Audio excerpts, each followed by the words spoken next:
함께 말씀을 보겠습니다. 마태복음 1장 18절로 21절까지를 보겠습니다. 함께 읽겠습니다.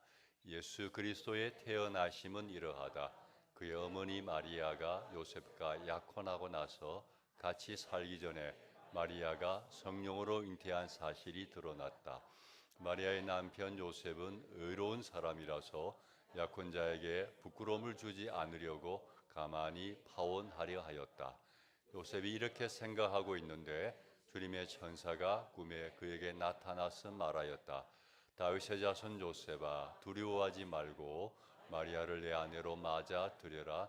그 태중에 있는 아기는 성령으로 말미암은 것이다. 마리아가 아들을 낳을 것이니 너는 그 이름을 예수라고 하여라. 그가 자기 백성을 그들의 죄에서 구원하실 것이다. 아멘. 가장 기쁘고도 슬픈 날이란 제목으로 말씀을 전하겠습니다. 18절 한번 다시 한번 띄워볼까요? 18절을 보니까 이렇게 시작하죠. 예수 그리스도의 태어나심은 이러하다. 예수님이 이 세상에 어떻게 태어났는지를 소개하고 있습니다. 이런 내용이죠. 18절을 다시 보니까 그의 어머니 마리아가 요셉과 약혼하고 나서 같이 살기 전에 마리아가 성령으로 잉태된 사실이 드러났다고 했습니다. 마리아가 요셉이란 청년과 약혼을 했어요. 아직 결혼을 하지 않았고 같이 살지 않아요. 그런데 마리아가 임신을 했다는 소식이 들리는 거예요. 그 당시는 처녀가 임신을 하면 가문의 수치로 여겼기 때문에 집에서 쫓겨나기도 하고, 또 이스라엘 정서에서는, 이스라엘 어떤 문화에서는 돌에 맞아 죽을 수도 있는 그런 시대였어요. 근데 그 이야기를 요셉이 들은 거예요. 근데 요셉이 마리아가 임신한 사실을 알았을 때 어떻게 반응하죠? 19절을 볼까요? 같이 한번 읽어봅시다. 마리아의 남편 요셉은 의로운 사람이라서 약혼자에게 부끄러움을 주지 않으려고 가만히 파혼하려 하였다. 요셉은 그 소식을 들었을 때 따지거나 항의하거나 혹은 모욕을 주지 않고 가만히 파혼하려고 했습니다. 왜요? 약혼자에게 부끄러움을 주지 않기 위해서. 이거 보면 요셉이 굉장히 젠틀했던 것 같아요. 성품이 아주 좋은 사람이에요. 이런 상황에서도 상대를 배려하는 그 마음을 가지고 있는 것을 볼 수 있죠. 그런데 요셉이 그런 생각을 하고 있을 때 천사가 꿈에 요셉을 찾아갔어요. 20절 보겠습니다. 함께 읽겠습니다. 요셉이 이렇게 생각하고 있는데 주님의 천사가 꿈에 그에게 나타나서 말하였다. 다윗의 자손 요셉아, 두려워하지 말고 마리아를 내 아내로 맞아 들여라. 그 태중에 있는 아기는 성령으로 말미암은 것이다. 천사가 꿈속에서 요셉을 찾아가서 두려워하지 말고 마리아를 아내로 맞아 들이라고 했고, 마리아의 태중에 있는 아기는 마리아가 불륜관계로 임신한 아기가 아니라 성령으로 말미암은 것이라고 설명해 주었어요. 그리고 21절을 보니까 아기의 이름까지 알려줘요. 제가 읽겠습니다. 마리아가 아들을 낳을 것이니 너는 그 이름을 예수라고 하여라. 그가 자기 백성을 그들의 죄에서 구원하실 것이다. 아기의 이름을 예수라고 지으라고 이야기해 주었어요. 예수란 이름의 뜻은 주님께서 구원하신다는 뜻이에요. 이 예수님의 이름을 통해서 예수님이 왜 이 세상에 오셨는지를 우리는 알 수 있죠. 우리를 죄에서 구원하기 위해서 오셨어요. 성탄절은 우리가 잘 아는 대로 하나님의 아들 예수님이 우리 구원하기 위해서 이 땅에 태어나신 너무나도 기쁘고 복된 날인 줄로 믿습니다. 근데 저는 말씀을 묵상하다가 이런 생각이 들었어요. 한번 띄워볼까요? 성탄절이 하나님에게는 가장 기쁘고도 슬픈 날이다. 이런 생각이 들었어요. 성탄절이 하나님에게는 가장 기쁘고도 슬픈 날이구나. 혹시 저와 같은 생각을 해보신 분이 계십니까? 여러분, 왜 성탄절이 하나님에게는 가장 기쁘고도 슬픈 날일까요? 제 생각에는 이런 이유 때문입니다. 하나님께서 우리를 구원하기 위해서 당신의 아들을 이 세상에 보내시는 것은 너무나 기쁜 일이죠. 왜요? 죄로 인해서 죽어가는 우리를 살리는 일이니까 너무 기쁜 일이죠. 그러나 우리를 구원하기 위해서는 당신의 아들이 십자가에서 죽어야 했어요. 그래서 그것이 하나님에게는 또 너무나 슬픈 일이기도 하죠. 예수님을 이 세상에 보낸 것은요, 죽으라고 보내는 거예요. 아무리 하나님이지만 죽는 것으로 자식을 보내는 그 아버지의 마음이 마냥 기쁘기만 하겠습니까? 사랑하는 아들을 죽는 곳으로 보내는 그 마음이 슬플 수밖에 없을 것 같아요. 그래서 우리가 이런 하나님의 마음을 알 때 우리가 너무나 잘 아는 요한복음 3장 16절의 진짜 의미를 알 수 있지 않을까 하는 생각이 들어요. 한번 띄워볼까요? 우리 너무 잘 아는 말씀이죠. 한번 읽어봅시다. 하나님께서 세상을 이처럼 사랑하셔서 외아들을 주셨으니 이는 그를 믿는 사람마다 멸망하지 않고 영생을 얻게 하려는 것이다. 너무 잘 아는 말씀이죠. 그렇지만 이 말씀의 그 배경이 우리 살리겠다고 아들을 죽는 곳으로, 죽음의 자리로 보내시는 거예요. 그 하나님의 마음을 이해할 때 우리를 향한 하나님의 사랑이 얼마나 크고 깊은지를 제대로 깨닫게 되지 않을까 하는 생각이 들어요. 오늘 말씀을 통해서 주님의 그 사랑을 깊이 경험하는 시간이 되기를 소망합니다. 성경은 우리 모두가 죄인이라고 말합니다. 모든 사람이 죄인이다. 한 사람도 예외가 없이 모든 사람이 죄인이라고 말합니다. 그리고 죄를 지은 사람이 받을 대가가 있는데 그 대가는 죽음이라고 말합니다. 로마서 6장을 봅시다. 죄의 싹은 죽음이요 하나님의 선물은 우리 주 예수 그리스도 안에 누리는 영원한 생명입니다. 죄의 싹은 죽음이라고 했어요. 죄를 지으면 우리가 죽음을 경험하는데 이 죽음이 세 가지 죽음으로 우리에게 와요. 첫 번째는 어떤 죽음이냐면 영적인 죽음이에요. 우리가 죄를 지으면요 하나님과 분리가 돼요. 영적으로 죽어버려요. 끊어져 버려요. 죄를 짓는 순간 하나님과 단절이 일어나는 거죠. 죄를 가지고는 거룩하신 하나님을 만날 수가 없어요. 여러분, 죄라는 것은요 막연한 개념이 아니에요. 추상적인 개념이 아니라 우리의 삶에 치명적인 영향을 주는 분명한 실체예요. 예를 들면 제가 부끄러운 고백을 하면 목사인 저도 죄를 짓거든요. 근데 죄를 지으면요 제가 느껴요. 그 죄가 비록 사소한 죄라 할지라도 누구를 좀 미워한다거나, 큰 죄죠 사실은. 그러나 도덕적으로 보면 그렇게 큰 죄는 아니잖아요. 누구를 미워하거나 또 누구에 대해서 험담을 하거나 그런 죄만 지어도 제가 영적으로 죽어버리는 걸 느껴요. 기도가 안 돼요. 말씀을 읽어도 감동이 없어요.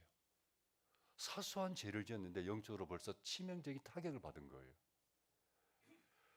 여러분, 죄라는 것은요 정말 무서운 거예요. 그뿐이 아닙니다. 죄가 들어오면서부터 육체적으로 죽음이 찾아왔어요. 죄로 인해서 우리 몸이 병들고 쇠약해지고 결국은 죽음에 이르게 됩니다. 또 있습니다. 죄는 영원한 죽음을 가져옵니다. 그게 바로 지옥이죠. 죄를 가지고 있으면 영원한 지옥에서 살게 됩니다. 죄가 이렇게 무서운 거죠. 근데 문제는 뭐냐면 우리는 죄를 해결할 능력이 없다는 거예요. 인간에게는요 죄를 이길 해결할 능력이 없어요. 여러분이 인류 역사상 인간이 죄와의 싸움에서 한 번이라도 이긴 적이 있을까요? 없어요. 예. 창조 때부터 지금까지 인류 역사 속에서 죄를 이겨본 역사가 없어요. 인류 역사를 보십시오. 얼마나 부패하고 타락하고 얼룩지고 추악하고 그 모습이 과거나 지금이나 똑같아요. 인간은 죄와의 싸움에서 백전백패입니다. 이겨본 적이 없어요. 이길 수가 없어요. 여러분, 예를 들면 사람을 철저하게 교육시키면 죄를 이길까요? 좋은 교육을 시키고 교양을 쌓고 도덕을 쌓게 만들고 잘 훈련하면 죄를 이길까요? No. 그렇다고 죄를 이기지 못해요. 예를 들면 우리 시대를 보십시오. 얼마나 많은 교육을 하고 있습니까? 어머니 뱃속에 있을 때부터 태교를 합니다.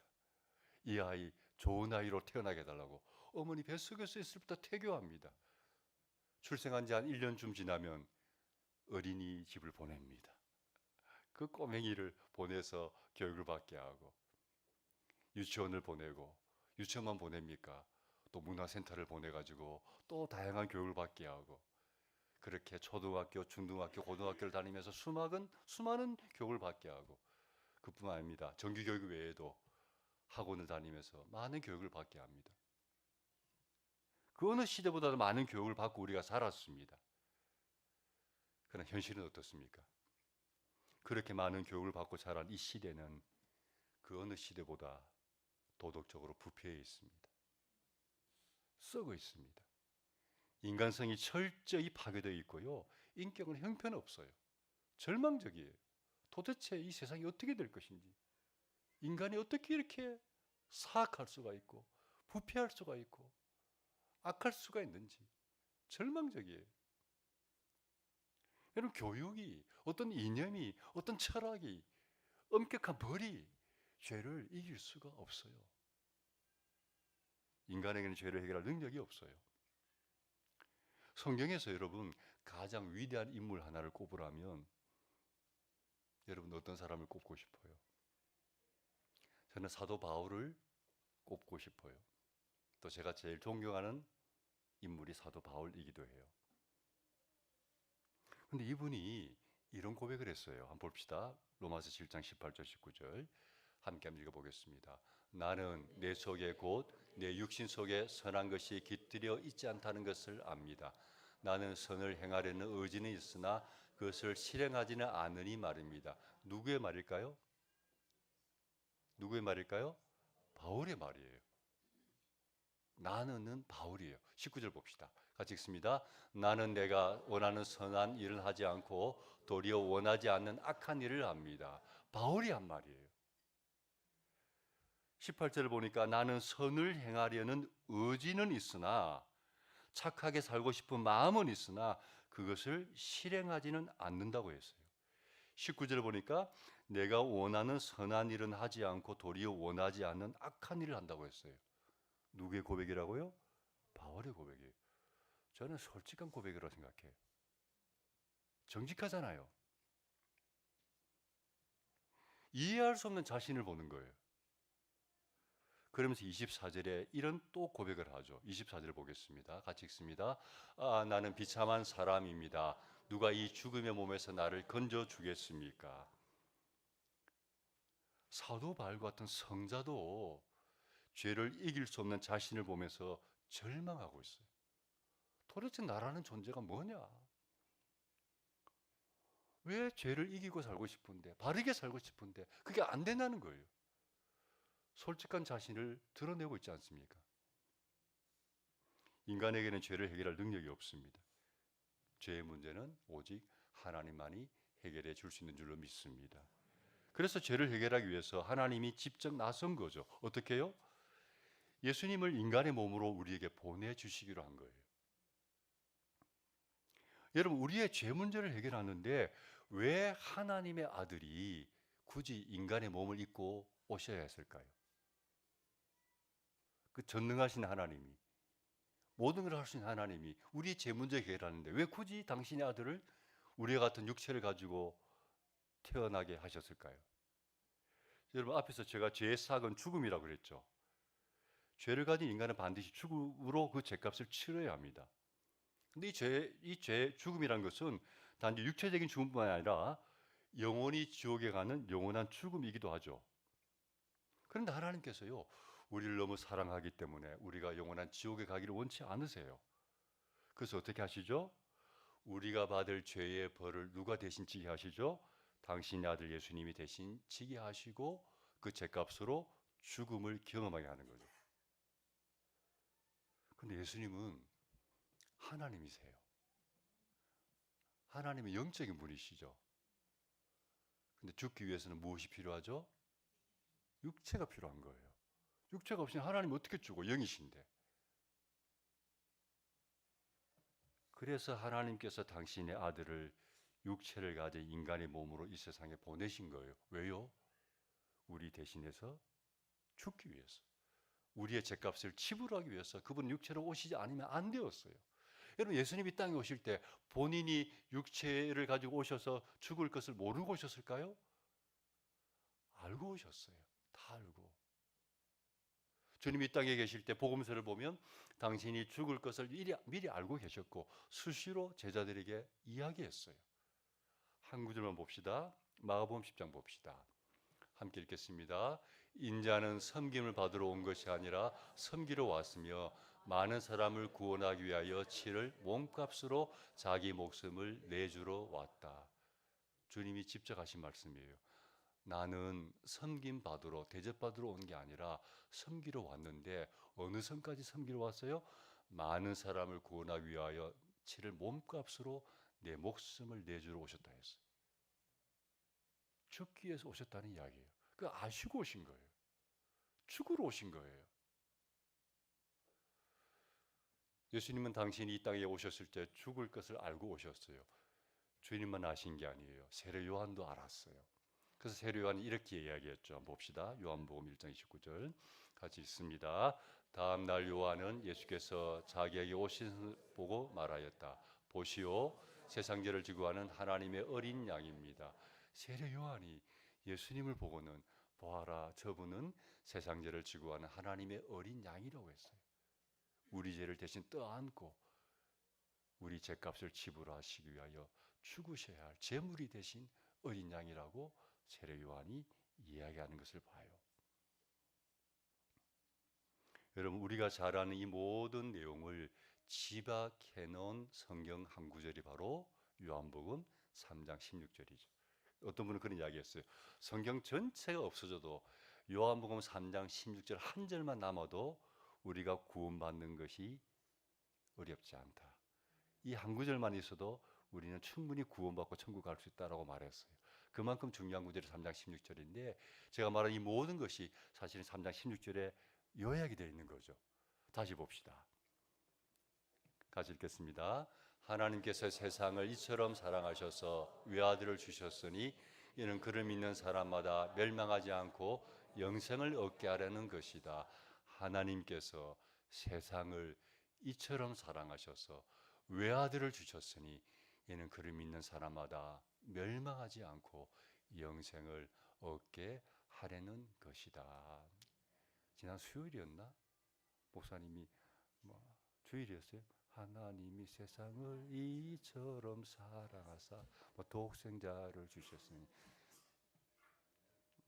수십 년 전에 저도 했어요. 그래서 그건 안 잊어버려져요. 그 말씀이 이 말씀이죠. 하나님께서 우리를 너무 사랑하셔서 하나밖에 없는 아들 예수님을 주셨다 했어요. 주셨다는 의미가 뭘까요? 예수님이 우리를 대신해서 십자가에 죽도록 내어 주셨다는 거예요. 그래서 누구든지 이 예수님을 믿기만 하면 멸망하지 않고 영생을 얻게 하셨습니다. 이게 뭐예요? 복음이죠. 복음이죠.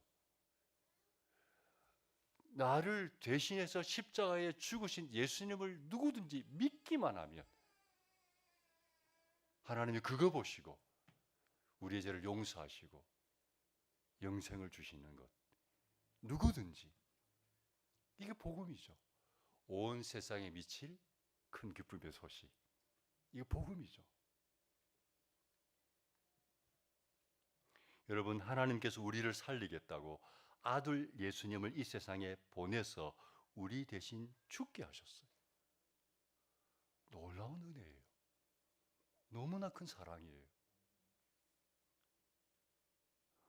어쩌면 이해할 수 없는, 우리의 상식으로는 이해할 수 없는 은혜이죠.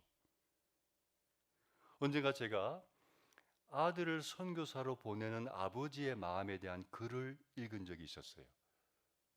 이런 내용입니다.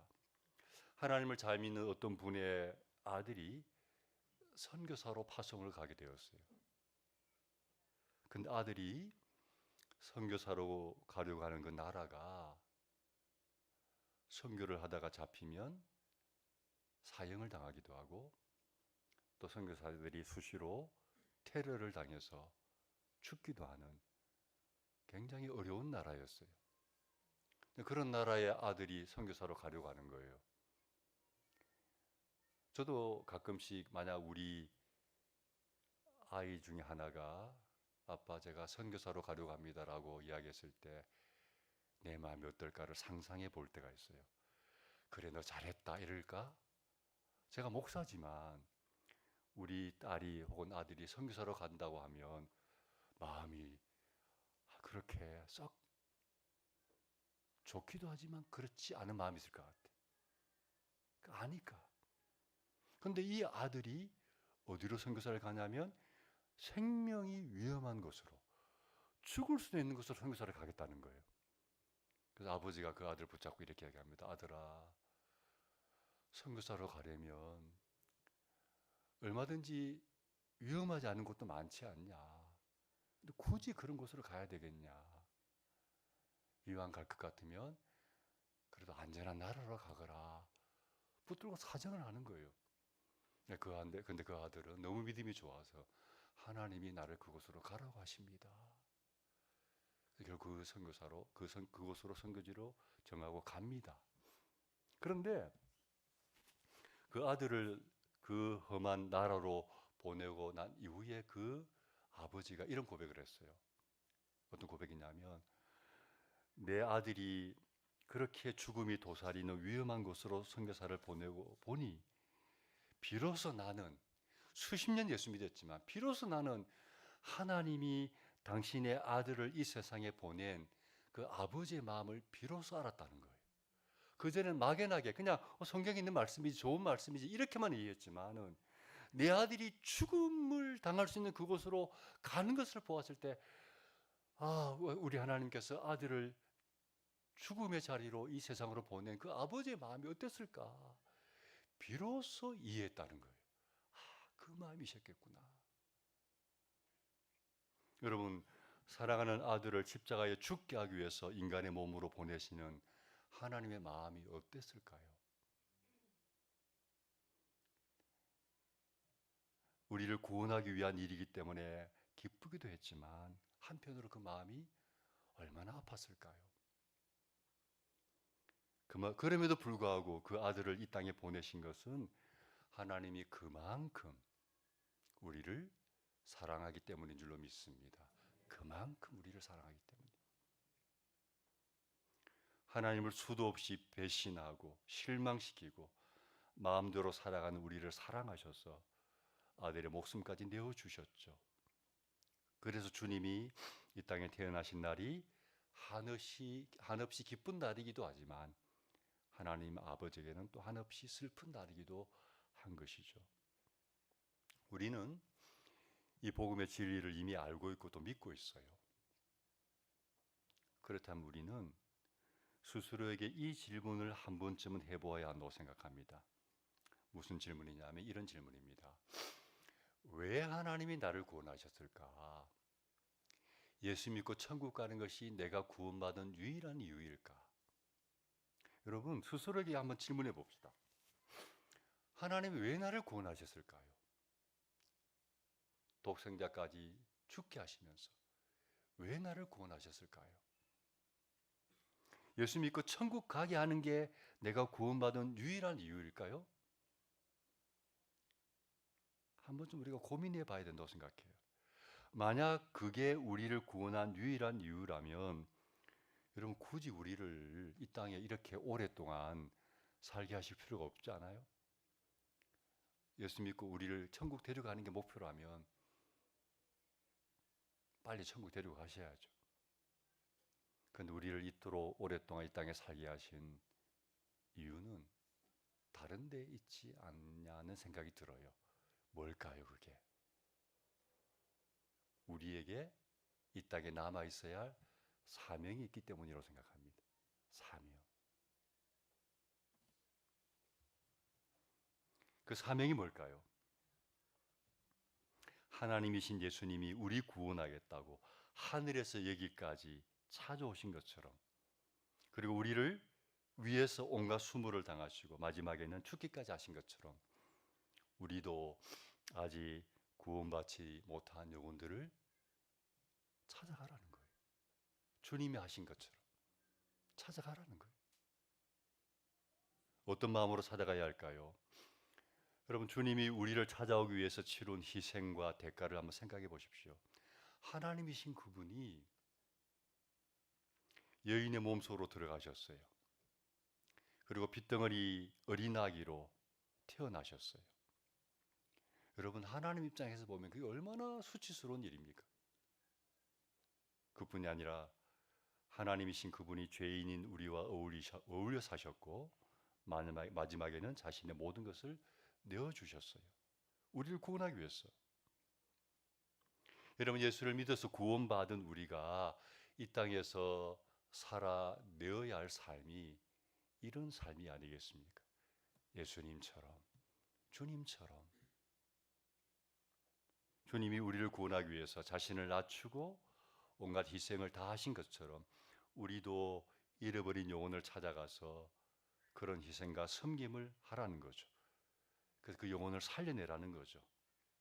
그 일을 하라고 우리를 이 땅에 여전히 살게 하신 줄로 믿습니다.